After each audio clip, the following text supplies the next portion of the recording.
இந்த question school புக்கில் என்ன பார்க்கலாம். நீலன் தர்பன் நாடகம் மூலமாக இண்டிகோ பயிரிடும் விவசாயிகளின் இன்னல் குறித்து ஆங்கிலேயன் கவனத்துக்கு கொண்டு சென்றவர் யார் அப்படிங்கிறாங்க. தீனபந்து மித்ரா.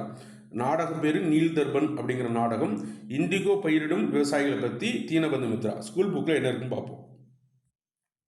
இங்கே பாருங்கள், இண்டிகோ கழகம். நாதியா மாவட்டத்தில் நடைபெற்ற கழகங்கள் ஐரோப்பிய பண்ணையால் கடுமையான அடக்குமுறையில் கைவிடப்பட்டன. ஐரோப்பிய தொழிற்சாலையில் எரிக்கப்பட்டு கழகமான வீரிடங்கள் பரவியது. 1860 அவுரி ஆணையத்தை அமைத்து அந்த ஆணையம் பரிந்துரைப்பட்டு 1862 சட்டத்தை உருவாக்கி கொடுத்தாங்க. கீழே பாருங்கள், உத்தரப்பிரதேசத்தில் கூடிய இந்து தேசபக்தன் என்ற செய்தித்தாள் மூலம் சாகுபடியாளரின் துயரங்களை பலமுறை வெளிச்சத்துக்கு கொண்டு வந்தது. அதுபோல் தீனபந்து மித்ரா என்பவர் இதான் கொஸ்டின். வங்காள அவுரி சாகுபடியாளர் துயரங்களை மக்கள் மற்றும் அரசின் கவனத்திற்கு கொண்டு நீல் தர்பன் என்ற நாடகத்தை எழுதினார். இந்து தேசபக்தன் ஒரு செய்தித்தாள், நீல் தர்பன் என்பது ஒரு நாடகம். ஞாபகம் வச்சுக்கோங்க.